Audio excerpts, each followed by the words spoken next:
तो आदाब, नमस्कार, गुड इवनिंग, सत श्री अकाल। एक बार फिर आप तमाम लोगों का स्वागत है क्राइम तक की कहानी के इस एपिसोड में। उम्मीद है पूरी फैमिली अच्छी होगी, अपना ख्याल रख रही होगी। हालांकि हम फाइनल में एशिया कप के पहुंच चुके हैं, लेकिन कल बांग्लादेश के हाथों हार मिली। अब कल श्रीलंका के साथ फाइनल है। हालांकि मैं ये चाहता था कि फाइनल इंडिया और पाकिस्तान के बीच हो, मज़ा तभी आता है, लेकिन पाकिस्तान पहले ही बाहर हो गई। तो अब इंडिया और श्रीलंका के बीच, हालांकि श्रीलंका की टीम इधर लगातार अच्छा खेल रही है और अच्छी टीम होती जा रही है। ख़ासतौर पर उनका बॉलिंग डिपार्टमेंट, अगर उन्हें संगकारा या जयवर्धने टाइप एक दो अच्छे बल्लेबाज मिल गए तो श्रीलंका की टीम पुराने दौर की याद ताज़ा करा देगी। तो कल संडे है, खैर न सही पाकिस्तान, इंडिया और श्रीलंका का एशिया कप वर्ल्ड कप से पहले ये मुकाबला, तो संडे कल बेहतर गुजरे, यही उम्मीद है, और हम एशिया कप जीतें। अब आते हैं आज की कहानी के ऊपर। इस दुनिया में कमाल कमाल के चोर हैं, और अभी तक की बात करूं तो मुझे लगता है कि बंटी चोर का नाम आपने सुना। मैंने पूरी डिटेल में कहानी सुनाई, और मैं बंटी चोर से 2-4 बार मिल भी चुका हूं। आमने सामने जब मुलाकात हुई और बातचीत की तो मुझे लगा कि वो इतना शातिर क्यों है। कॉन्फिडेंस लेवल इतना हाई, आप किसी भी टॉपिक पे बात कर लीजिए, कोई झिझक नहीं, कोई शर्म नहीं, और कॉन्फिडेंस भयानक। बंटी चोर इसीलिए इतना अपने पेशे में सक्सेसफुल रहा, सक्सेसफुली कह सकता हूँ। उसकी चोरी की अदा ऐसी थी और ऐसी निराली थी कि चोरी जिसके घर में हो रही है, जो लूटने जा रहा है, उसे भी एहसास नहीं होता था। फिर एक और चोर की कहानी सुनाई, बल्कि वो ठग था, जो ठगी करते करते एक कोर्ट में पहुंच गया और काफ़ी दिनों तक जज बनकर जज की कुर्सी पर बैठा और बड़े सारे फैसले सुना दिए, बहुत सारे लोगों को बेल दे दिए, बहुत सारे लोगों के बेल खारिज कर दिए। तो वो भी एक अजीब कैरेक्टर। तो ऐसे बहुत सारे। एक अभी हाल में दिल्ली में एक चोर पकड़ा गया था जिसने करीब 25,000 के आसपास गाड़ियां चुरा ली थी, लेकिन कभी पकड़ा नहीं गया। फिर बाद में पता चला उसका भी तरीका गजब का। इसी कतार में आज की कहानी एक ऐसे चोर की है जिसके बारे में जब असलियत सामने आई तो पुलिस छोड़िए, फैमिली भी हैरान और परेशान हो गई। फैमिली ने कहा ये हो ही नहीं सकता, इतना अच्छा बच्चा हमारा, इतने सालों से इतना अच्छा बिजनेसमैन, और ये चोरी कैसे कर सकता है। क्योंकि घर में उसने यही बता रखा था कि उसका पार्किंग का ठेका मिला हुआ, उसका अपना होटल है, कारोबार फैला हुआ है। लेकिन वो एक चोर है और चोरी के पैसे से प्रॉपर्टी बना रहा है। ये फैमिली को तो छोड़िए, पुलिस तक को नहीं मालूम। और इसमें पुलिस की भी बहुत सारी कमियां हैं जो आगे कहानी में बताऊंगा। ये कहानी है मनोज चौबे नाम के एक शख्स की, आज के दौर के सबसे शातिर चोर की। मनोज चौबे यूपी के सिद्धार्थ नगर का रहने वाला। वो दिल्ली आया बहुत पहले, करीब 25 साल, छोटे मोटे काम किया। उसके बाद उसने दिल्ली के एक थाने में एक कैंटीन खोली, पुलिस स्टेशन में, और उस कैंटीन में ये अपना काम करता था। धीरे धीरे पता चला कि जिस दिल्ली पुलिस की कैंटीन के अंदर से ये चोरी कर रहा है। अब बताइए, थाने के अंदर से ही जब शुरुआत हो किसी चीज़ की तो आगे वो कहाँ तक जाएगा। तो भाई ने पहला हाथ मारा थाने के अंदर कैंटीन में ही, और धीरे धीरे उसकी बात पता चली, पुलिस तक पहुंची, चोरी पकड़ी गई। पुलिस को ज़्यादा मेहनत भी नहीं करनी पड़ी। थाने की अंदर कैंटीन, कैंटीन से लाए, थाने में बिठाए, लॉकअप में डाला, केस बनाया, कोर्ट में पेश किया, जेल चला गया। कुछ महीने बाद छूट गया। अब उससे लगा कि यहाँ तो पकड़ा गया हूँ, और गलती मेरी थी क्योंकि मैंने थाने के अंदर ही चोरी कर डाली। अब ये गलती नहीं दोहराऊंगा। बट उसने कहा ये धंधा ठीक है चोरी का, तो अब क्या करूँ। उसने बड़ा दिमाग लगाया। फिर उसने कहा कि एक बड़ा आसान सी तरीका है चोरी करने का। उन जगहों पर, उन घरों में, उन कोठियों में, उन दुकानों में चोरी ही नहीं करनी जहां लोग, तो फिर कहां करें। तो उन घरों, उन कोठियों को निशाना बनाया जाए जहां के लोग कहीं घूमने गए हुए हैं, बाहर गए हुए हैं, घर पे ताला लगा है, सेफ जगह है, यहां कोई हो नहीं सकता। इसके बाद उसने दिल्ली के अलग अलग इलाकों में ऐसी कोठियों और घरों को निशाना बनाना शुरू किया जहां पे ताला लगा होता था। वो दिन में जाता, रेकी करता, देखता किस किस कोठी में सन्नाटा है, ताले हैं। अब कई कोठी के अंदर तो बाहर तो आजकल गेट भी ऐसा कि पता नहीं चलता कि ये लॉक है या नहीं है। उसने अंदाज़ा लगाना शुरू किया। अब वो देखता कि किस कोठी के दरवाजे पे धूल मिट्टी जमी है, कहाँ कुछ 2-4 अखबारों के पुराने बंडल पड़े हुए हैं, कहाँ कोई कोठी की पहली नज़र में देख कर लगता है कि यार 2-4 दिन से यहाँ सफाई नहीं हुई है। ये छोटी छोटी चीज़ें उसने पकड़नी शुरू की। जब उसने छोटी छोटी चीज़ें पकड़नी शुरू की, फिर रात को जाता दिन में रैकी करने के बाद कि अगर कोठी के लोग घर में हो तो बत्ती जलेगी, लेकिन रात को देखता कि सारे घरों में तो लाइट जल रही है, इस कोठी में लाइट नहीं है। तो वो कोठी की गंदगी, दरवाज़ों के धूल मिट्टी, अखबारों का बंडल, रात को लाइट का न जलना, ये सारी चीज़ें उसे इशारा दे देती कि इस कोठी में कोई है नहीं। फिर वो उस कोठी पर निशाना बनाता और रात को घुसता तमाम औजार के साथ, तसल्ली से चोरी करता, घंटों बैठकर, उससे कोई डर नहीं क्योंकि मालूम यहाँ कोई नहीं है। और उसके बाद चोरी करके निकलता। और ख़ासियत ये थी कि वो सारे चोरी का माल कभी भी ज़्यादा दिन तक अपने पास नहीं रखता, 48 घंटे के अंदर अंदर सबको निपटा देता। अब इस दौरान में 1-2 बार वो पकड़ा गया। पुरानी बात बता रहा हूँ। पुलिस ने पकड़ा, अब उसने अपना नाम कुछ और बताया। अब चोरी का मामला पुलिस के लिए भी ये है कि हटाओ, कोई हार्डकोर क्रिमिनल तो है नहीं। पुलिस उसको भेज देती, कुछ महीने में बाहर आ जाता। अब इधर सिद्धार्थनगर का ये रहने वाला था। सिद्धार्थनगर में फिर एक सरकारी अफसर थे, उनकी बेटी के साथ रिश्ता आया क्योंकि घर में ये था कि सिद्धार्थनगर में कि ये लड़का बड़ा होनहार है और काम क्या करता है, इसने घर में बता रखा था कि दिल्ली में इसका पार्किंग का अपना एक ठेका है और अक्सर उसी ठेके की वजह से कम 6 महीना दिल्ली में रहना पड़ता है। तो इसने एक सरकारी अफसर की बेटी से शादी की। शादी करने के बाद ये 6 महीना गायब हो जाता। इसकी अपनी एक ज़मीन थी जो उसने वहाँ एक लीज पे हॉस्पिटल वालों को दे दी, उसके भी महीने 2 लाख रुपए आते थे। तो 9 बार पकड़ा गया यह शातिर चोर, लेकिन पुलिस उसकी असलियत पहचान ही नहीं पाई। बरसों चोरी करता रहा, हज़ारों घरों को में चोरी की, कभी अपना गैंग नहीं बनाया, खुद अकेले चोरी करता था। लेकिन कई ऐसे चोर हैं जो गैंग बनाकर चोरी करते हैं। और कुकू एफएम के ऑडियो बुक पर ऐसी एक कहानी है, Jamtara fishing capital of India. कैसे जामतारा से एक पूरा नेटवर्क काम करता है चोरों का, और फिर कैसे लोगों को चूना लगाते हैं, उनको एक तरह से कंगाल कर देते हैं। कुकू एफएम के ऑडियो बुक पर आप ज़रूर सुनिए ये मज़ेदार इंटरेस्टिंग कहानी, Jamtara phishing capital of India. Kuku FM देश का बेस्ट ऑडियो शो प्लेटफॉर्म है जिसके 15 लाख से ज़्यादा एक्टिव हिंदी पेड सब्सक्राइबर हैं और यहाँ हर महीने 4200 घंटे के कंटेंट्स के साथ ये लगातार बढ़ रहा है। कुकू एफएम ऐप पर 10,000 से ज़्यादा ऑडियो बुक हैं जिसे आप कहीं भी कभी भी सुन सकते हैं, हिंदी में सुन सकते हैं। इसमें biography, business, crime, entertainment, politics तमाम बुक हैं। क्राइम तक फैमिली के लिए इस वक्त एक खास ऑफर है। कुकू एफएम ऐप के पहले महीने के सब्सक्रिप्शन पर पूरी क्राइम तक फैमिली के लिए 50% डिस्काउंट है। यानी पहले महीने के लिए सिर्फ 49 रुपये में आपको 10,000 ऑडियो बुक का ऐसा खजाना मिलेगा जिसे आप जहाँ चाहें सुन सकते हैं और अपना ज्ञान बढ़ा सकते हैं। इस वक्त आप अपनी स्क्रीन पर एक QR कोड देख रहे हैं, इसे स्कैन करके direct Kuku FM app download कर सकते हैं। और इसके अलावा क्राइम तक फैमिली के लिए नीचे दिए गए डिस्क्रिप्शन बॉक्स में लिंक को क्लिक करें और कूपन कोड CRIME50 लगाएं, जिससे पूरी फैमिली को 50% डिस्काउंट के साथ 99 रुपये का सब्सक्रिप्शन सिर्फ 49 रुपये में मिलेगा। अब उसके बाद ये दिल्ली आता, 6 महीने इधर उधर किराए का मकान लेकर रहता, घर भी बदलता रहता, कोई अपनी पहचान नहीं छोड़ता और धीरे धीरे अपना चोरी करता। उन्हीं घरों को जहाँ ताले लगे हुए हैं माल बेचता, पैसे जमा करता। कई सालों की चोरी में इसने इतने पैसे जमा कर लिए कि इसने नेपाल में एक होटल खोल दिया।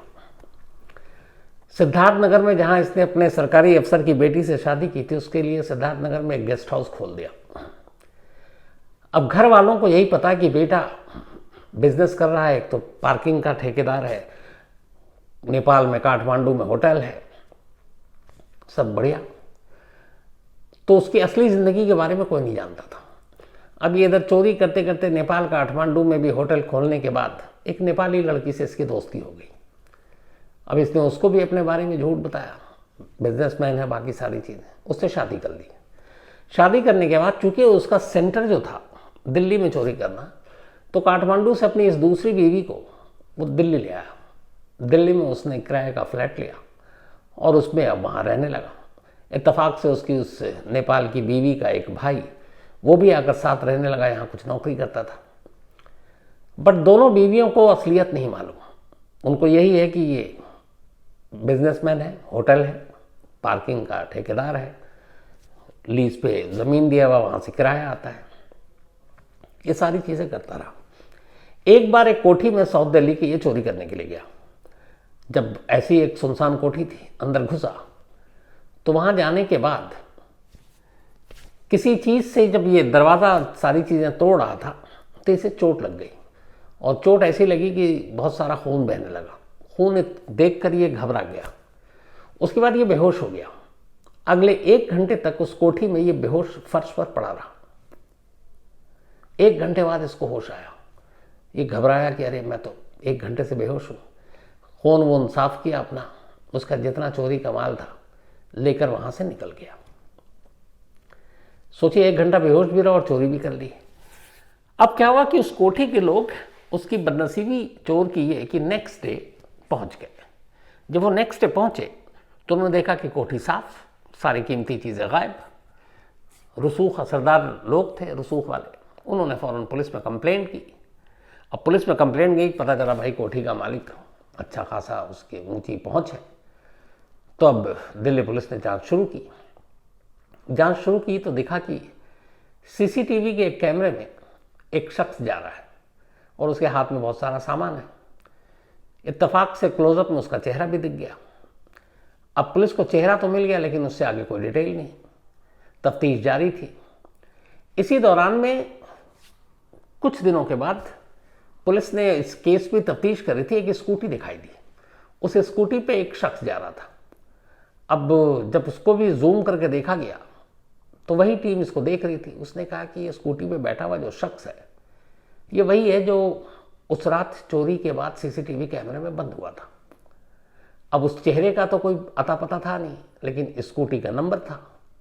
तो नंबर था तो फिर उन्हें मालूम हुआ कि ये किसके नाम पर है।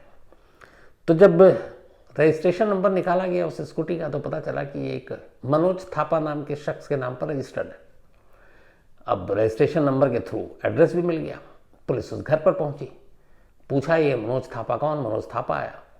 उसने बताया कि इस तारीख को और ये आप स्कूटी पर हो और आप जा रहे हो, तो थाने चलो। मनोज थापा ने कहा नहीं, मैं तो स्कूटी चला ही नहीं रहा था। तो उसने कहा कौन चला रहा था? तो उसने कहा कि ये मेरे जीजा जी हैं, वो चला रहे थे। तो उन्होंने कहा बुलाओ। उसने कहा शाम को आएंगे।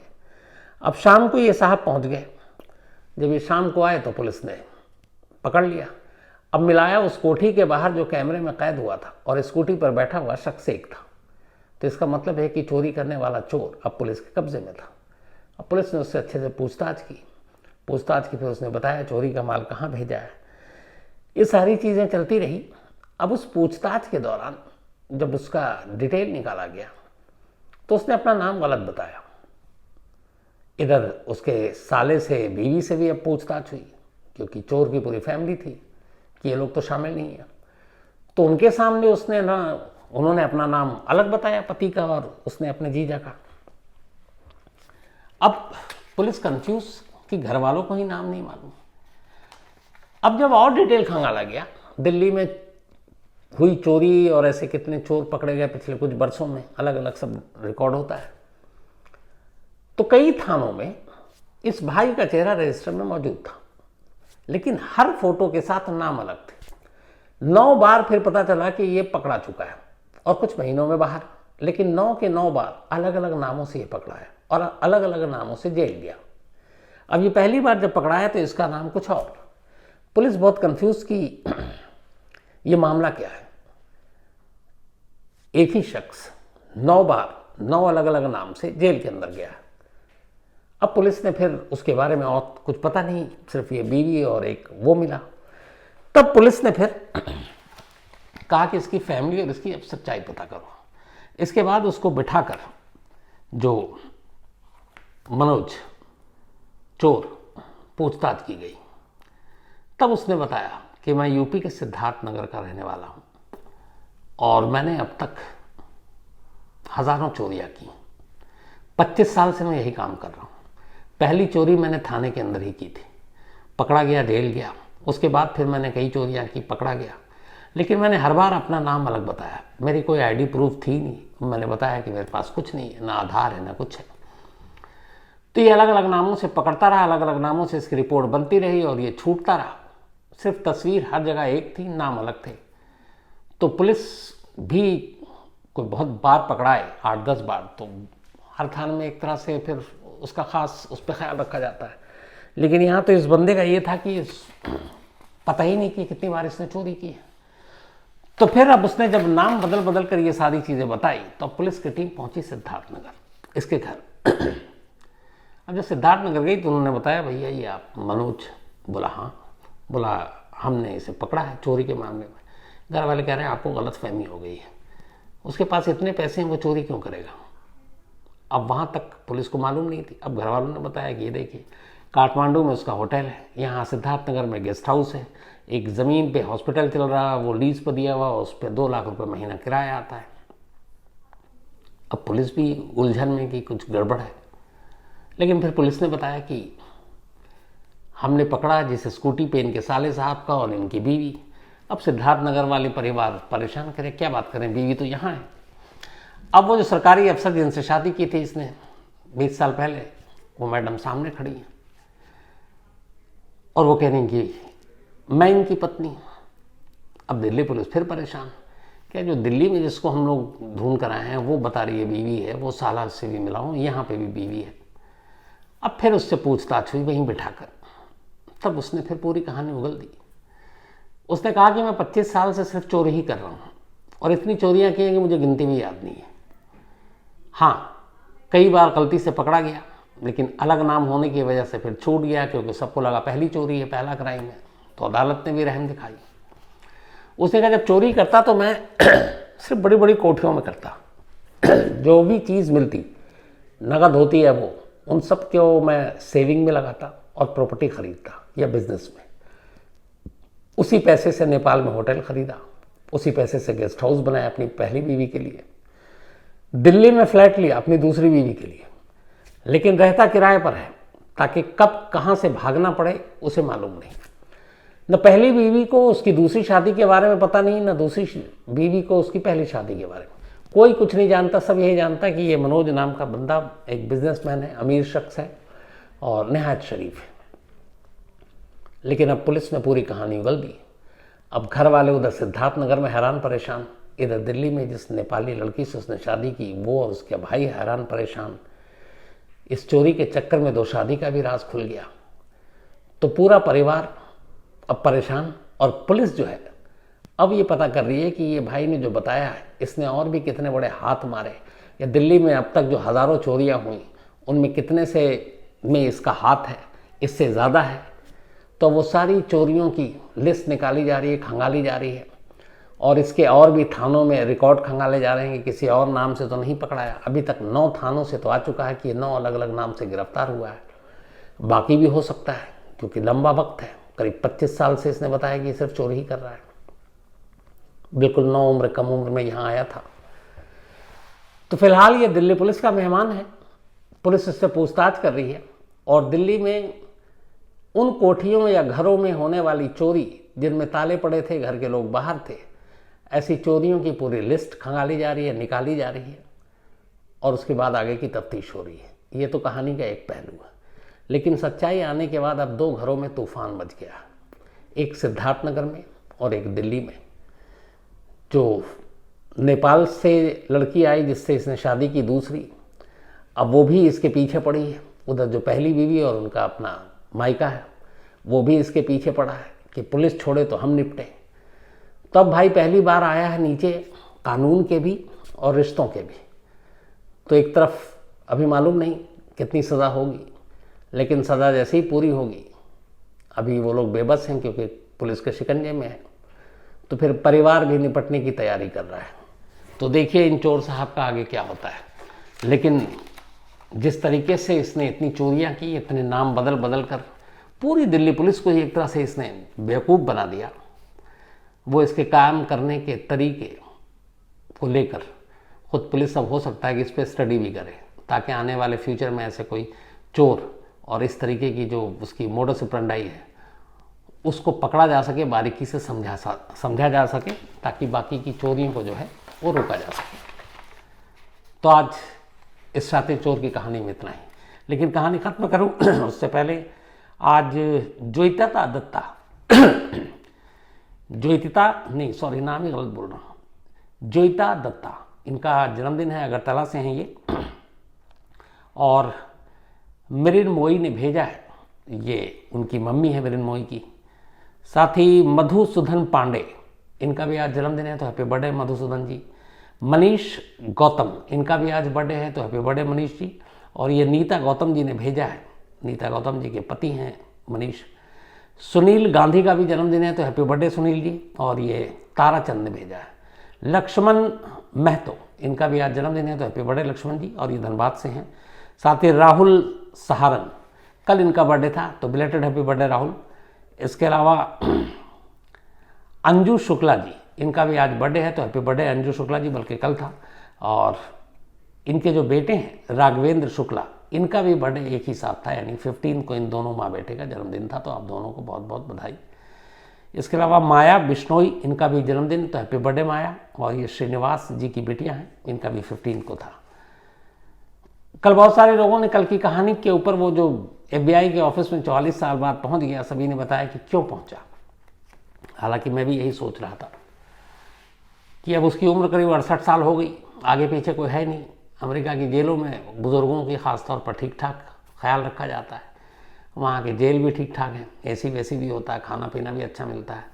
तो शायद अपना बुढ़ापा आराम से काटने की वजह से उसने FBI के दफ्तर में पहुंचकर अपने पुराने पापों का खुलासा कर दिया, हो सकता है। लेकिन जो भी आगे होगा मैं ज़रूर बताऊंगा। Amit Kumar, thank you so much आपका। यूसुफ हसन कहते हैं कि हैदराबाद की कोई स्टोरी सुनाइए, जल्दी सुनाता हूँ।